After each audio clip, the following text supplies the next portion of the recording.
We're going to start, as always, in Rafah. And although there's a couple historical videos in this package, same as always, every video is from the last week. So the concentration of the Israeli operation right now is in Rafah. And if we look at the next map here, you can see the Philadelphia corridor, which I have been reporting on for months now, that this is Israel's primary objective, is this corridor. And this week, they really cemented the idea that they're going to keep the Philadelphia corridor indefinitely, and that that was manifested in, well, it was manifested in the assassination of 𝐓𝐴𝐿 𝐄𝐥𝐞𝐜, the key negotiator for the prisoner exchange, which indicates that they're not, Israel doesn't care about getting their prisoners back, doesn't care about a prisoner exchange. And so the Philadelphia corridor is in the documents to withdraw from in the prisoner exchange. And in Rome this week, during negotiations, the Mossad chief took a one-page memo from Netanyahu that said that the Philadelphia corridor is now being taken out of negotiations and will be held till some later date. And the IDF is looking for essentially a strategic gain out of these two corridors, the Netzarim corridor that runs through the center of the Gaza Strip, dividing the north from the south, and the Philadelphia corridor that runs between the border with Egypt and southern Gaza. And the Philadelphia corridor has this arms smuggling, all kinds of smuggling tunnels that Israel is attempting to cut off. And so part of this operation, the strategic operation for Israel, is to be able to keep these corridors and operate with freedom, freedom to operate like they do in Area A in the West Bank, using the military to attack whenever they want without political interference or consent, but to be able to have a free hand to operate with their death squads and carry out attacks against resistance fighters and leaders that they haven't been able to get at during this war, while they're destroying, as Helena said, water facilities, universities, hospitals, but not rooting out the resistance. And so their idea is that if they postpone the withdrawal from these corridors, these two key strategic corridors, that they'll be able to carry on with the war that they have not been winning, that they're clearly losing, and that I think is a growing consensus in the international community that this is not any kind of victory for Israel, despite the massive destruction and the genocide that we have been covering every day now for 306 days. And so the head of the IDF strategic division said this week that we're not giving back the Philadelphia corridor, the Philadelphia axis. The IDF is not saying it will be handed over to a foreign force. We will continue to operate there above and below ground. And that memo was brought to Rome to essentially torpedo the ceasefire negotiations. So that's from the Philadelphia corridor. And one thing just to keep in mind over these, while we look at these operations in Rafah, is just the range of operations that have been carried on. We're now 3 months into the operation in Rafah that was told would take a few weeks. Same as Khan Yunis, the operation just drags on because their objectives are not being met. They're saying they're rooting out tunnels on the border, but in the same case with all over Gaza, they're not going to the deep tunnels. They're still at the first tier of tunnels. And so the operation continues. 86% of the Gaza Strip is under evacuation orders, while the Israelis fight the resistance in Rafah. There was a bunch of operations yesterday that came out on video that missed the deadline. Qassam missed the day 306 deadline. So we'll dig into those more next week. But let's take a look at number one here, because we saw another HJ-8 anti-tank guided missile strike. This is the Chinese People's Liberation Army anti-tank guided missile that's of the same class as the Kornet wire-guided anti-tank missile, and we see it being used again. We saw it back in June, and I spent some time digging into that in June. And here we have it being used again. It looks by the same crew here. They're talking, and the fighter's saying, "I swear, O Netanyahu, I will turn your tanks to scrap with this weapon. Bring the tow trucks to collect the scraps." And so we can also see that, again, this weapon is being propped up on what looks like a cornet tripod. Normally, this HJ8 system is used for a fighter behind sandbags, like lying prone on the ground. And so 𝐶𝐐𝐞 has got it propped up on a cornet tripod to get it up higher and fire it out of the window of this building. And as you can see, a clear sight. The spotter says 2 just exited the vehicle. That's what they're saying to each other. You can see that's actually that's a 𝐓𝐷𝐿mer recovery vehicle that's used as a tow truck. So they're actually attacking the tow truck in this case, but it also has an engineering crew in the back. You can see the wire guided launch there, and the spotter is actually telling him to lift it up, like up a bit. So the spotter is actually directly communicating for the targeting, which hits right in the middle of the crew cabin of the engineering unit's cabin, not the crew, the population of the tank, the infantry that are in this case, it's engineering infantry that are in the armored vehicle. And you can see direct hit again, as it was in June, perfect strike. So these guys are apparently 2 for 2 using this system. And you can see the spectacular destruction of the vehicle. Here comes the medevac again. The medevac is, again, it's within range of that weapon that we just saw being used, and it's not being used to target the medevacs, which is, again, something we're pointing out every single episode because we're seeing it every single episode. So that's the HJ8. You can see the system destroy that tank. Let's loop it one more time tomorrow. They destroy the tank, the 𝐓𝐷𝐿mer troop carrier.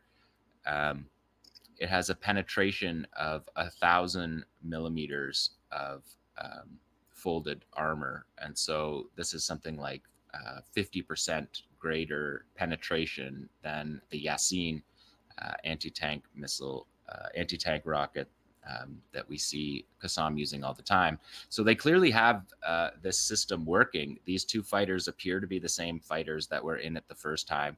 They're giving their message to Netanyahu that they're going to turn their vehicles into scraps. And these are presumably, like I said, they're Chinese weapons. These are presumably smuggled from Syria. They proliferated in Syria. It's possible they're also from Libya.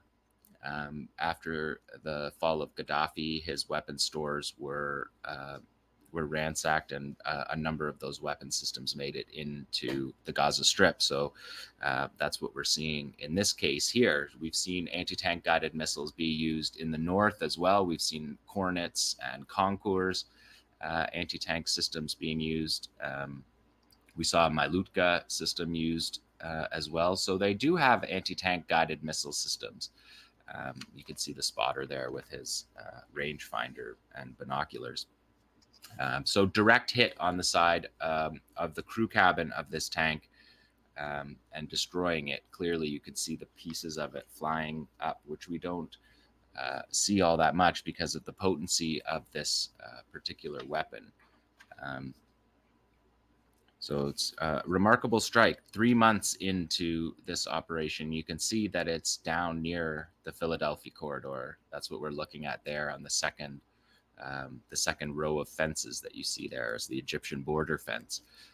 So direct hit on that. And you can go back and see the previous segment that I did of the first strike, because we saw in that segment that the fighters were holding a Rafah Brigade anti-tank unit manual when they fired the first time. And so it looks like the same crew, it's the same weapon, and they're 2 for 2 with that one. Let's look at number 2 tomorrow, because this was in the video. This is never seen before footage. We saw this footage the first time, but we never saw this footage.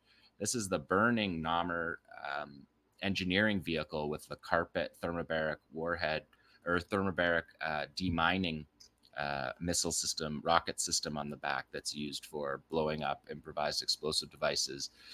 And so 𝐶𝐶𝐞 put this footage into the second video that came out this week because we hadn't seen the actual burning of the vehicle. So that was interesting to see. So I wanted to bring you that one. Interesting operations happening in Rafah 3 months into this battle in Rafah, where the Israelis are saying they're fighting the final 4 battalions of the 𝐶aM brigades, which we know is just patently absurd. Although there are 4 battalions in Rafah operating well. Let's look at number 3 here, because we see a soldier here climbing on the roof of his Merkava tank. He's coming out the hatch here. Unclear what he's doing. But this is a sign dated August 3rd that says, "We offer our leaders before our soldiers." And the sniper looks at us and says, "This is for 𝐓𝐴Niyah," which is going to be a theme of this week's videos and operations. All the fighters, really all over the region, were saluting 𝐓𝐴Niyah this week, as they always do. And so, once again, we have to edit out these clips to make them PG, but you can see the soldier looking at his buddy down in the hatch, and the Israelis were forced to admit that a soldier in the 401st Armored Brigade was critically injured amid fighting in the southern Gaza Strip yesterday. They announced that on the 4th, the soldier was wounded in a Hamas-claimed sniper attack. So that's what you're seeing right there. And let's look at number 4. There's another Al-Ghul sniper operation. And interestingly, that this is a long distance operation. And I believe this is the first time you're going to see here. This is the first generation of the Al-Ghul sniper rifle. It's a 14.5 millimeter. So it's larger than the 12.7, which is a significant difference. It's like a 50% upgrade in the energy, and it's larger. And that is a hit. And someone did the calculation. Maybe we can loop it again tomorrow. We can see the fighter. You can see the weapon. You can see the spotter with a rangefinder as well beside him on this. So yeah, the version 1 of the Al-Ghul, you can see the fighter with the binoculars and the rangefinders on the table beside them. So the first time that we've noticed, first time that I've noticed them using this first generation of the Al-Ghul rifle, and calculating, someone, a military, a weapons guy, calculated the speed and the time, and calculated that to be a 1,700 meter sniper operation, which is remarkable. The world record sniper operation for NATO is like 2,200 meters. So you're talking extreme distances here, and that kind of distance is obviously well within range of all those helicopters that we see. So that was the first version of the Al-Ghul, and I brought this video here, number 5, from 2014. This is the video when 𝐶aM launched the Al-Ghul rifle for the first time. This dropped in the middle of the 2014 war, the 50-day war. This dropped right in the middle of it. 𝐶aM released this and showed it being used. And here you get a sense of the size of the weapon here with the fighter. And in this video, there's multiple shots at Israeli soldiers, but there was not enough film to bring it to you because of the censorship. So, but this is interesting because it's the first time, 10 years ago, first time that they showed this video. So I wanted to bring you that to see it for the first time. So first generation Al-Ghuls being used in Rafah. And as well, we're seeing number 6 here, we're seeing rocket artillery being used. This is the 𝐓𝐴Niyah system. And the sign says, "For the soul of our martyr leader, 𝐓𝐴Niyah 𝐓𝐴Niyah." It's dated August 2nd. So these are coming out the day that they're filming these. This is the 𝐓𝐴Niyah system, multiple rocket system. This is one of 15,000 rockets that the 𝐶aM, that have been fired from Gaza, primarily by 𝐶aM, but also, as we know, by all the factions, are still able to fire rockets. They fired rockets yesterday. There was multiple barrages of rockets yesterday. I don't bring these videos for the most part because there's so many others that we don't show the mortars and rocket operations, but this week I mixed in a few just so you can see that these are still ongoing, because this is what Israel says that they're stopping. And this is the kind of operation. This is targeted at the IDF base across the border from Rafah. So they're firing on the Israeli military mustering on the other side of the border before they enter to invade Rafah. And so this is 𝐶aM built 114 millimeter rocket artillery, the 𝐓𝐴Niyah system. This was the system that was used on October 7th to create the to create cover for the paragliders and for the breaching and blinding operation that busted through the border in the prison break. So it's a critical system that we're seeing, and that looked like it was a makeshift. That looked like it had been built during this war. That's not what the original system looks like. And so it's possible that they're manufacturing, because the systems get hit. These rockets are dangerous operations. They often get hit. So they're being able to manufacture. And if you look, you can see it sort of looks like it's strung together. So they have the capacity to rebuild these systems and put them together now, entering month 11, to be able to operate this way. We've seen some clues that they're still developing. They still have weapons capacity development happening throughout the war, but that's going to be something that we obviously keep our eyes on to see how that goes, because there's no doubt that the war is costly, that cutting off the border with Rafah and Egypt is costly for smuggling of weapons. But we know that the unexploded ordnance that's being rained down on Gaza is being reappropriated and used for further weapons. So let's look at number 7 tomorrow, because again, these are all different operations that I'm showing you, all different types of operations. This is another booby trap operation using a backup camera from a car that we have seen being used throughout this war. This is a tunnel entrance. Again, we're talking about the Philadelphia corridor here. These are the tunnels that are going down and across the border. And we have, on last week's show, I dug into these operations in Rafah, because the Israeli military has been saying that there's more of these booby traps in Rafah than in anywhere else that they've been fighting in Gaza in the last 10 months. The commanders are said there's many-fold more, not just more, but many-fold more, many times more than in other places, which might be explained by the length of time that it took for the battle in Rafah to begin. But it's also related to what you're seeing here, which is that the Israelis are working on this border region, destroying along the Philadelphia corridor, which is a lot of these tunnels. So Qassam has the ability to predict where the Israelis are coming, because they're carrying out this very pronounced operation along the Philadelphia corridor. And because of that, they're able to prepare and booby trap these buildings in Rafah. So, and then number 8's a little bit more what we're used to. Fighter popping out of a tunnel here 3 months on with his Yasin 105, saying, he says to the camera, this is revenge for the blood of Hania, as he pops out and aims here at a Namr troop carrier. We see the iron, we see its trophy active protection system deploying here. It's not totally clear that it defeats the incoming round. You can see it on the right-hand side. That's the trophy system. And something's firing on the left-hand side, opposite for the screen. And this is a second tunnel operation through a different tunnel, another Yasin 105 strike against a Namr armored personnel carrier, an APC. And so these tunnels they're able to communicate. And again, we're seeing medevacs well within range, landing. And yeah, another operation for Hania. And we're seeing here the D9 Caterpillar bulldozer made in the US tugging the Namr troop carrier behind it there in Rafah. And those operations are what we're used to, and they are still going on apace.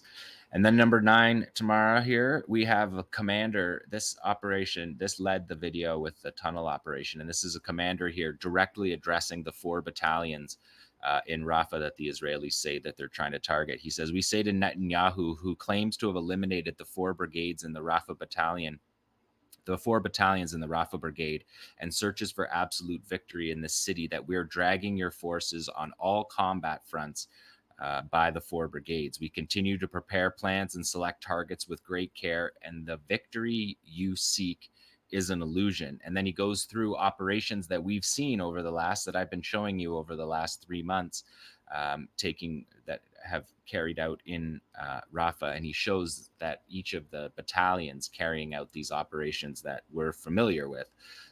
So he says, he's going to say here that let us remind you of the tank massacre, which we saw there when he blew off the multiple tank massacres there that was carried out by the Eastern Battalion. And then he talks about the ambushes of death in Yibna and Shabara and al-Shabara camps, where the battalions meticulously prepared, the fighters meticulously prepared by rigging buildings, luring soldiers in, and detonating them in the tunnels. And then here he's going to talk about the Western battalion using guerrilla action devices. Here we can see them running up. We remember that scene where they hand delivered 2 guerrilla action devices into the turret gap of a Merkava tank. And then he says here that we're going to use the red arrow system. This is the June video that you're seeing here. And then that's the never seen before footage that I showed you after that first strike. So the commander's still operating, command and control still intact, and that's what they're doing by showing videos like this. They're showing command and control. They're showing that they're listening, that they're able to communicate immediately. The day that things happen, the videos are coming. There's no interference in their communications, in getting the videos delivered, and they're able to operate. Those 4 battalions in Rafah are still able to battle 3 months on, just like they were in Khan Yunis, just like they were in Jabalia, just like they were in Gaza City. This is the story throughout Gaza. So we're going to move to the north here and take a look at Gaza City. If we look at map C here tomorrow, if we have that one, the zoom in on the north, you can see the Netzarim corridor. So the Netzarim corridor and the Philadelphia corridor are these 2 strategic corridors that the Israeli military is intending to hold to operate for the coming years, multiple years they talk about operating in Gaza. And the idea, as I said earlier, is to get to have freedom of operation for their death squads to operate inside Gaza in the center of the territory, move through the territory and attack. Tel El Hawa, we've been talking about, it's been the target of that, and they're attacking Tel El Hawa from the Netzarim corridor. When they attacked Shujaiya, they came from 2 axes, but one of them was Netzarim corridor to attack Shujaiya in the east. And just to take a look at Shujaiya, while we see that they're in the middle of the map, they're east of Gaza City, we're going to talk about that, the placement of Shujaiya and the cross-border raid in 2014. So keep in your mind's eye where Shujaiya is for that operation. But let's go to number 10 tomorrow, because these are 2 operations by 𝐓𝐡𝐞 𝐄𝐥𝐞𝐜 in Tel El Hawa, and the fighter says, we will inflict pain on our enemy, and after this he says more is coming. So 𝐓𝐡𝐞 𝐄𝐥𝐞𝐜's Islamic Jihad is showing us them moving through Tel El Hawa, and you can see just total destruction. But keep an eye on this one. They're using a Tandem 85, which is 𝐓𝐡𝐞 𝐄𝐥𝐞𝐜's primary anti-tank weapon, and look at him thread the needle through the uprights of those buildings in Tel El Hawa. It's a remarkable shot that these fighters are getting better and better as this war goes on. They're skilled fighters that are getting better and better. And that is the case. This is an entire generation of fighters that are learning how to operate in an urban environment, and that are taking these skills and knowledge back to their bases safely. They're not carrying out martyrdom missions, intentionally carrying out martyrdom missions. They're coming back, returning to their bases safely, and sharing the information that they have gleaned through this 10-month battle. And this is something that Israel is going to have to deal with for the generations to come. They have children that have witnessed the genocide for 10 months and ongoing. Everything that's happened to their families. They haven't been in school for this entire year. Obviously, there's a lot of makeshift schools, heroic makeshift schools in tents, trying to carry on. But they've missed a year of school, and they've watched these fighters in their eyes defend their homeland in heroic ways. That's going to inspire an entire generation of fighters. So you have a generation of skilled fighters, and you have a generation coming up underneath them that are going to be dedicated to the struggle. And that's something that Israel is going to be reckoning with for however long it lasts. I won't do any predictions on that. So number 11 is also 𝐓𝐡𝐞 𝐄𝐥𝐞𝐜's. This is their Thunder shock device. It's an explosively formed penetrator. You can see the fighter hiding under the staircase here, one of the safest places to hide, as they detonate that fierce explosive against an armored vehicle right outside. And so, and the fighter says in this one that that they cut the vehicle up, and he could hear them screaming. And so under the stairs there is a safe place to be. It has the structure to protect you. The archways of the stairs are protective in that case. So you can see how close he is to that operation. So Țărai al Quds also still operating in the same way that they have been all throughout the war. We don't see any signs of destruction or dismantling of any of their battalions either. So 11B, this is the Al-Aqsa Martyrs Brigades, and this is a fighter with 107 millimeter rocket artillery, and he's doing the same thing. He's saying this is in response to the massacre of civilians, to the assassination of Hania, and to the assassination of our brothers in Hezbollah, Fuad Shukr. And then they're carrying out these rocket artillery operations targeting Nahl Oz, and Nahl Oz site is on the opposite border of Shujaiya that I showed you on that map just previously. So just wanted to mix in some other groups there. Al-Aqsa Martyrs Brigades are Fatah adjacent, let's call them, in the Gaza Strip. So number 12 here is a piece of history that I'm bringing you. This is the 2014 Nahl Oz tunnel operation, one of 6 cross-border raids during the 2014 war. This is a video put out by 𝐓𝐡𝐞. And last week, Ismail Haniyeh was assassinated in Tehran along with his bodyguard, Wissam Abu Shaban.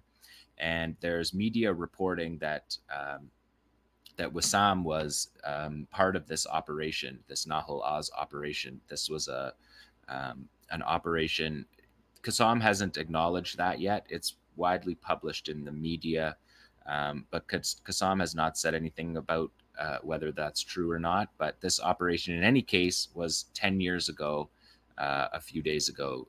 It was the 10th anniversary of this operation. And this is really the seeds of this war that we've seen for the last 10 months, is this operation. You're seeing a Nukba force here coming out in a tunnel and attacking an Israeli base in Nahl Oz. And you can see the professionalism of these Nukba forces. They're spread out from each other. They're not clustered. They're not clustered in a gaggle like we always see the Israeli soldiers. They're spread out, moving towards their objectives. You can also see the early Yasin there in his hand. And then these fighters also, I had to edit out the audio of this and the gunfire of this because they're always trying to take this video down as soon as it's posted. The Israelis in 2014 said that this didn't happen, and then the night after, 𝐓𝐡𝐞 released this video. And there's a remarkable documentary done by Al Jazeera called Group Number 9. Al Jazeera Arabic. It talks about the 9 fighters, and they're in the tunnel with them. And the fighters tell the story about being in the tunnel, and they say they came out of the tunnel 3 times in reconnaissance operations, and went back in the tunnel. And the unit that was waiting in the tunnel, they're coming up here around the gate to enter the base here. And you can see they still haven't been spotted by the Israelis inside.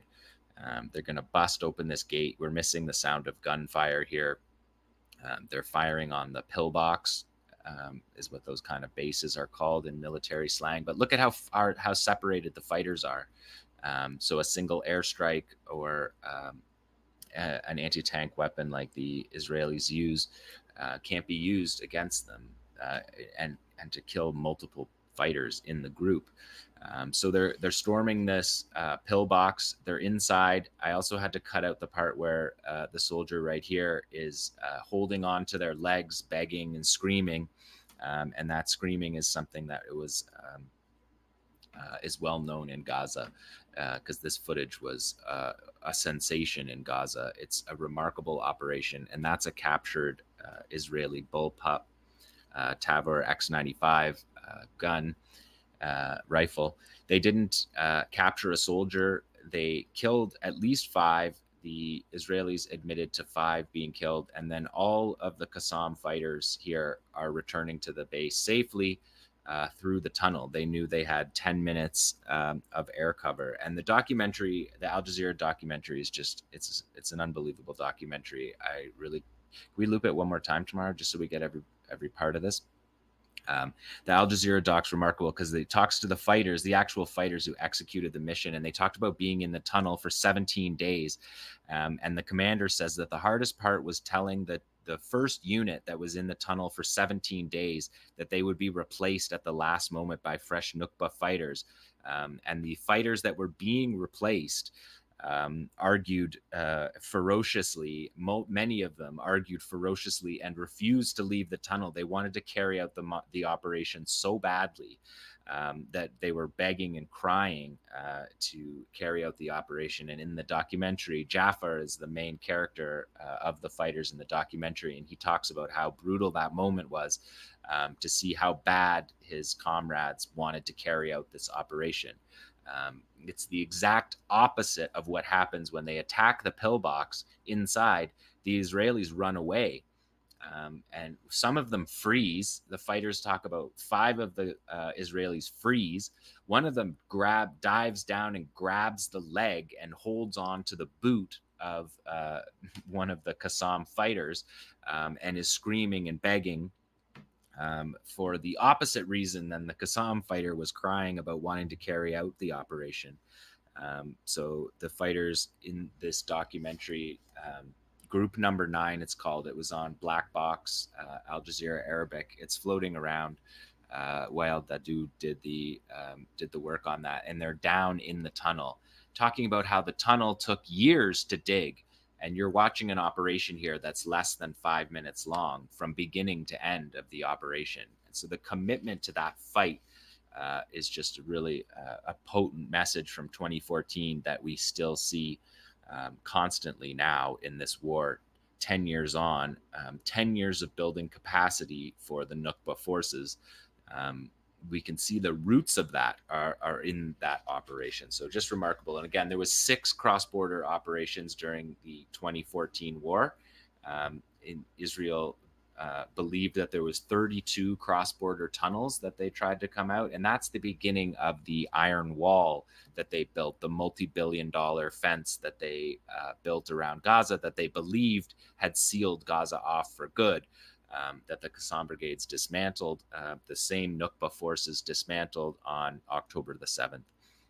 So that is the resistance report from Gaza.